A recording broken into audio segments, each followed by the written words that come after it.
اے لوگو، جب اللہ معاف کرنے پر آتا ہے تو نہ کسی کی جوانی دیکھتا ہے نہ کسی کا بڑھاپا دیکھتا ہے۔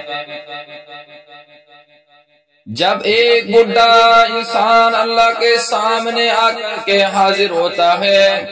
جس نے پوری زندگی برائیاں کی، پوری زندگی گناہ کیے، جس نے پوری زندگی شرابیں پی، جس نے پوری زندگی غیبتیں کی، جس نے کبھی زندگی کے اندر خدا کے سامنے سر نہیں جھکایا، جس نے کبھی خدا کی عبادت نہیں کی، جس نے کبھی خدا کے سامنے سر کو جھکا کر، جس نے کبھی خدا کا شکر ادا نہیں کیا، جس نے کبھی قرآن کی تلاوت نہیں کی، جس نے کبھی رمضان المبارک جیسے مقدس مہینے کے روزے نہ رکھے، جس نے کبھی کسی غریب یتیم کی مدد نہیں کی، جس نے ساری زندگی اللہ کی نافرمانیوں کے اندر گزار دی، لیکن جب وہ ہر طرف سے تھک جاتا ہے، جب اس کی جوانی ختم ہو جاتی ہے، جب اس کے پاس میں دن و دولت ختم ہو جاتا ہے، جب اس کی جوان اولاد اس دنیا سے چلی جاتی ہے، ہر طرف سے بے بس بے سہارا ہو کر ٹوٹ جاتا ہے، لوگ بھی اس کی کوئی مدد کرنے کو تیار نہیں ہوتے ہیں، آخر وہ تھک کر انسان اللہ کے دربار کے اندر جا کر حاضر ہوتا ہے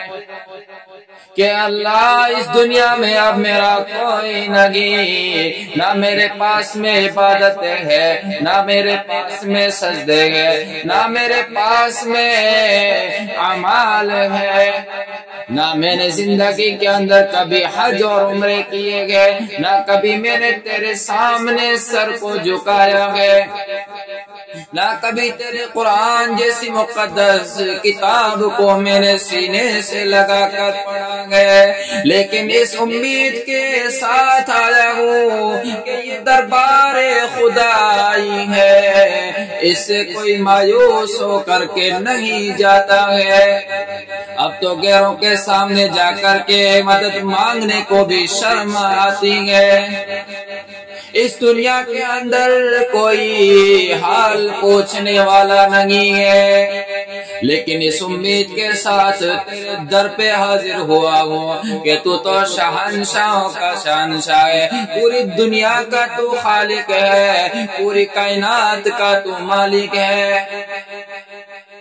تیرے در سے کوئی مایوس ہو کر کے نہیں لوٹتا ہے۔ اے اللہ، میں نے پوری زندگی برائیوں کے اندر گزار دی، مجھے ہر طرف کوئی راستہ نہیں دکھا، آخر میں تھکا ہوا ٹوٹا ہوا بے بس بے سہارا ہو کر کے تیرے در پہ حاضر ہوا ہوں۔ اے اللہ، تم سفید بالوں کی لج رکھ لے، مجھے معاف کر دے۔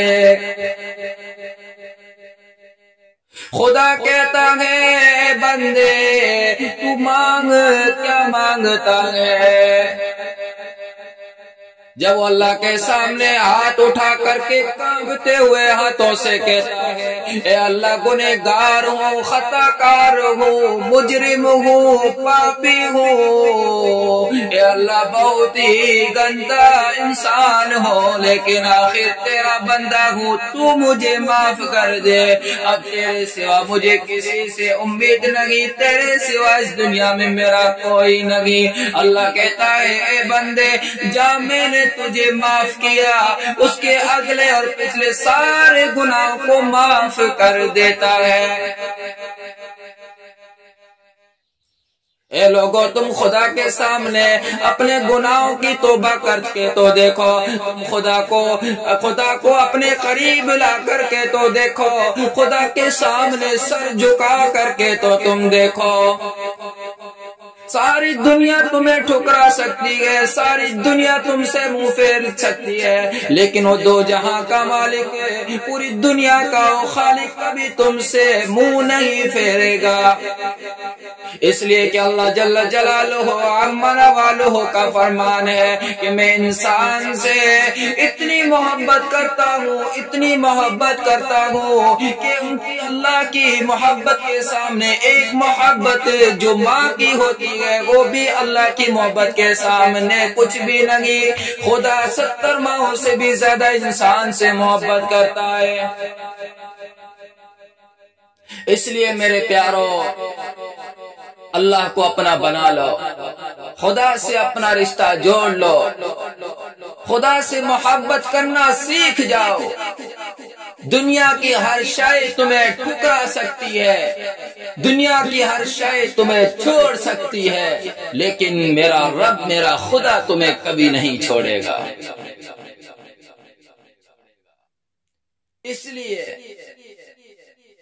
اللہ کی ذات نہ انسان کی جوانی کو دیکھتا ہے، نہ خدا کسی کا بڑھاپا دیکھتا ہے۔ خدا تو یہ دیکھتا ہے کہ کون میرے در پہ آ کر کے اپنے گناہوں سے شرمندہ ہو کر کے اپنے گناہوں کی اور توباؤں میرے سامنے توبہ کرتا ہے۔ اس لیے اس زندگی کے رہتے ہوئے اللہ سے توبہ کریں، اپنے رب کو منا لیں۔ اگر اللہ کی ذات مان گئی تو ہمیں کسی کو منانے کی ضرورت نہیں ہے۔ یہ زندگی، یہ دنیا ہمیشہ رہنے والی نہیں ہے۔ اس دنیا میں آج ہے تو کل مر کے اس خدا کے سامنے جانا۔ اس لیے ہمیں اس ذات کو منانا ہے، اس ذات کو اپنے قریب لانا ہے کہ جس کے سامنے ہمیں ہمیشہ کے لیے جانا ہے۔ اللہ پاک مجھے اور آپ کو زیادہ سے زیادہ نیک اعمال کی توفیق عطا فرمائیں، نمازوں کا اہتمام کی توفیق عطا فرمائیں، اللہ کے سامنے خوب رو رو کر کے اپنے گناہوں کی توبہ کرنے کی توفیق عطا فرمائیں۔ وآخر دعوانا الحمد للہ رب العالمین۔